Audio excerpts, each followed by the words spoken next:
Roedd Manuelito'n poeni.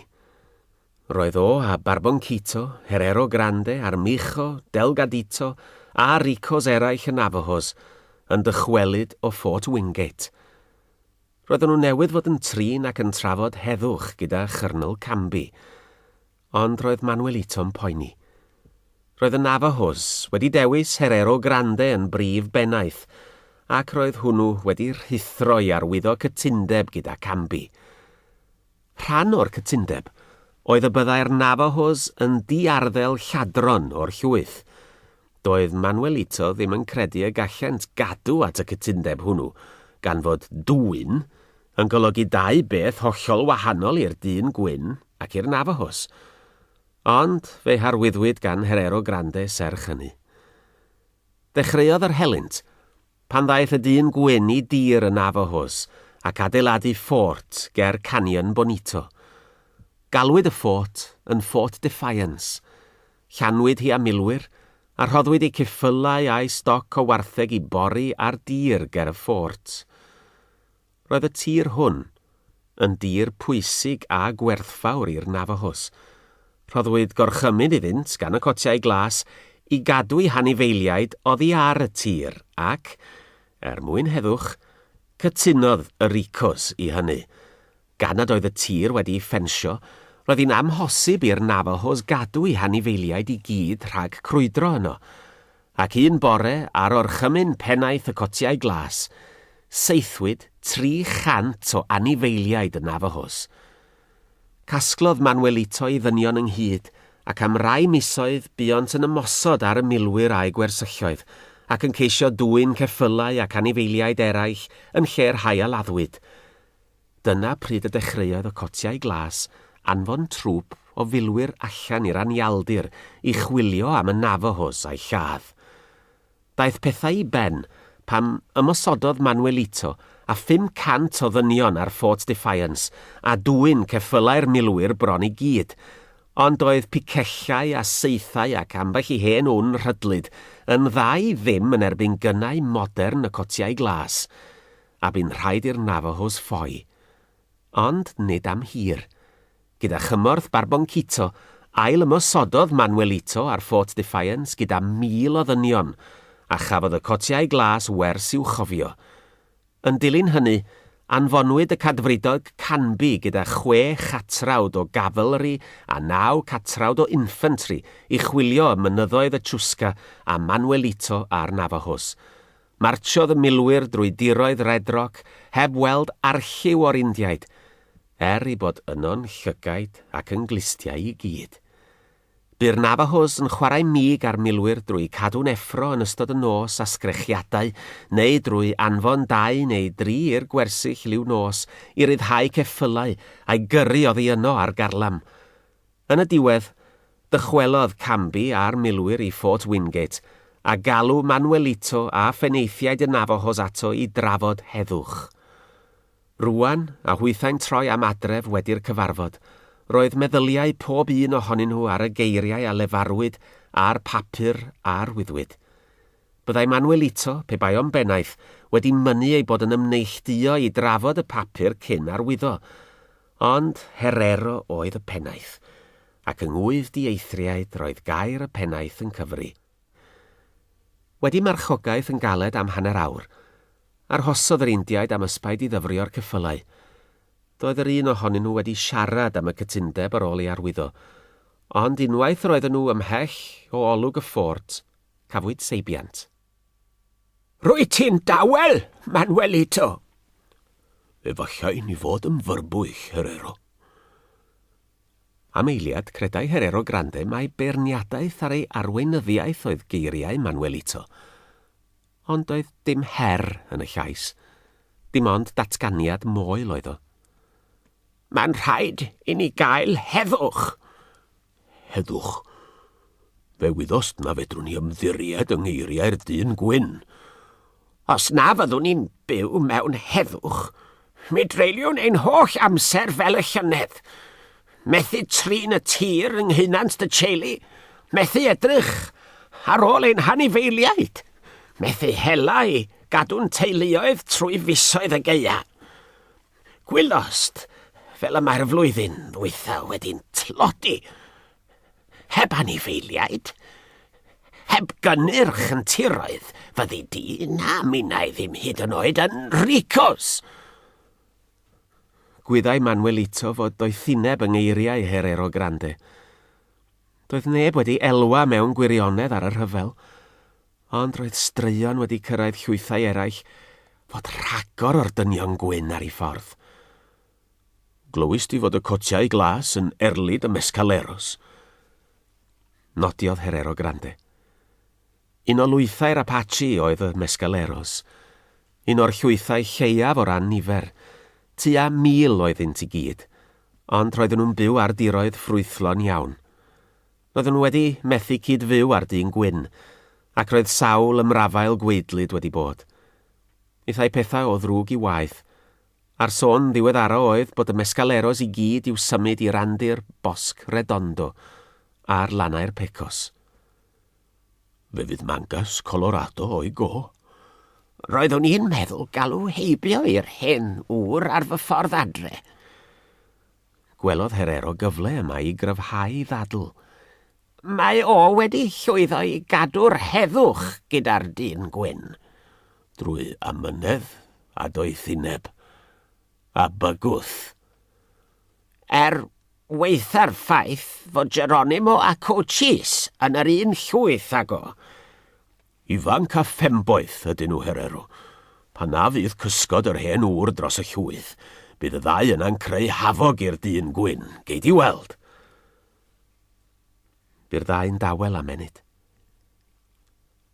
Mynd i weld hael y bore wyt ti, Manuelito. Welais i mohoni hi na Chico ers blwyddyn gron. Chwarddodd Manuelito'n falch cyn ychwanegu.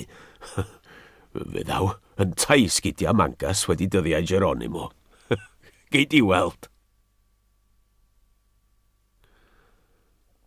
Roedd y ceffyl gwyn yn carlamu nerth i garnau a'i fwng a'i gynffon yn cosi'r gwynt. Roedd Chico uwch ben i ddigon. Y fo Chico oedd wedi lladd un o'r 7 buffalo a ddaliwyd, ac roedd Geronimo wedi dweud eisoes y byddai'n adrodd am ei wrhydru o gylch tân y dathlu.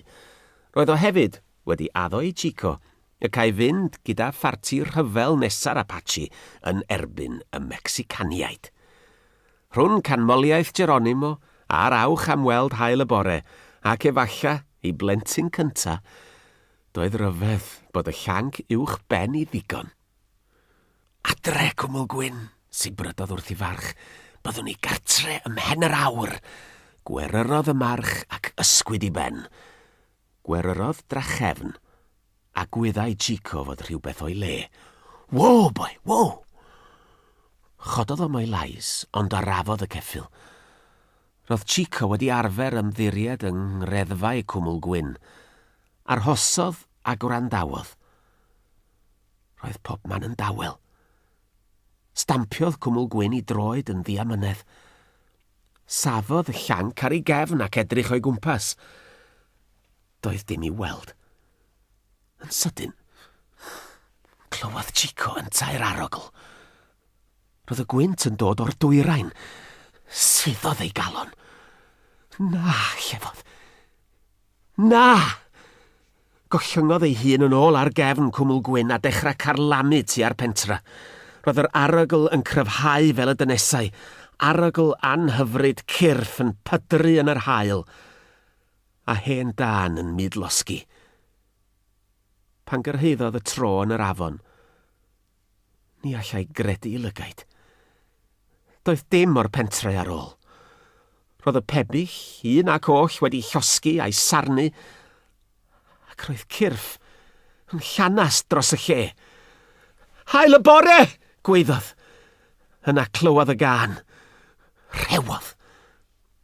Ar ei ffennau glinia yn edrych yn syth tuag ato roedd Cwana. Cymhellodd Chico Cwmwl Gwyn i nesau ati. Cwana! Gweiddodd. Ti sydd yna! Cododd yr hen wraig i ffen i'r awyr. Gwrthodau edrych ar y bachgen. Ond roedd yn rhaid iddi ddweud ei stori. Rhaid oedd iddi gofio pob manylun. Rhaid oedd iddi fod yn eirwyr. Ei dyletswydd oedd dweud wrtho am ei fab a'i wraig. Daeth Chico i sefyll o'i blaen, ac estynodd ei ddwy law ati. Bydd ddewr, Cwana. A'i gwefusau'n crynu, gafeilodd yr hen wraig yn ei ddwylo, ac edrych i fyw i lygaid. Chico, gwyddos di mi fod yn dyst i erchyllderau. Mi ddim yn ei hadrodd a'i hailadrodd wrth i chi, ond heddiw. Chico Anwyl. Heddiw mi welais lofruddio, Chiquito. Dy fab, 7 niwrnod oed. Mi welais i un o filwyr y cotiau glas. Yn ei ddiberfeddu. Yn torri i ben, a'i chwifio fri ar flaen i gyllell hir. Troes yr hen wraig i hwyneb ymaith. Mi welais ei fam, yn ceisio gwthio cyllell i wrdd ei lofrydd, ac mi welais ei threisio hithau. A digwyddodd hyn oll o dan goeden Chiquito, o dan goeden geni, dy fab. Troes Cwana yn ôl at Chico. Gallai weld y dagrau gloiwon ar ei fochau. Hael y bore, olodd yntau. Ble mae hael y bore? Fe aeth i'r coed. Dihangodd i'r coed. A'r llofrydd. Sut un oedd y llofrydd, Cwana? Gwallt coch a blew coch hyd i wyneb. Danedd bidron cnawr baco. Gwnaeth ystym a'i bys dan ei llygaid. Craith wen o dan ei lygad chwydd. Nodiodd Chico arni. By'n ddau mi dy gael yn dyst, Cwana. Fe adroddi hyn wrth Geronimo. Fe roddi di enw Chiquito ar wefusau pawb a ddaw nôl. Nodiodd yr hen wraig.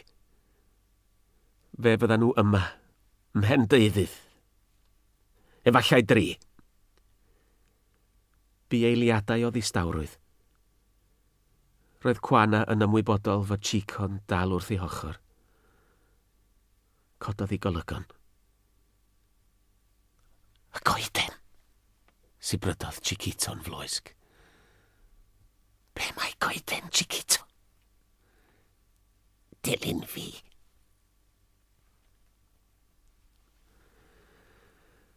Roedd hael y bore wedi bod yn rhedeg am y rhan fwyaf o'r dydd, ond yr unig beth a wybiau trwy meddwl oedd darluniau erchyll y diwrnod cynt. Roedd Chiquito wedi marw. Marw. Ailadroddodd y gair yn uchel wrth i hi ei hun. Roedd marw am byth. Welai hi mono eto. Chai hi ddim i gyflwyno i'w dad. Roedd o wedi marw oherwydd y dyn gwyn a'i drais. Roedd hi'n cofio wyneb y trais hefyd. Roedd pob manylun o'r wyneb hwnnw wedi serio ar ei cho.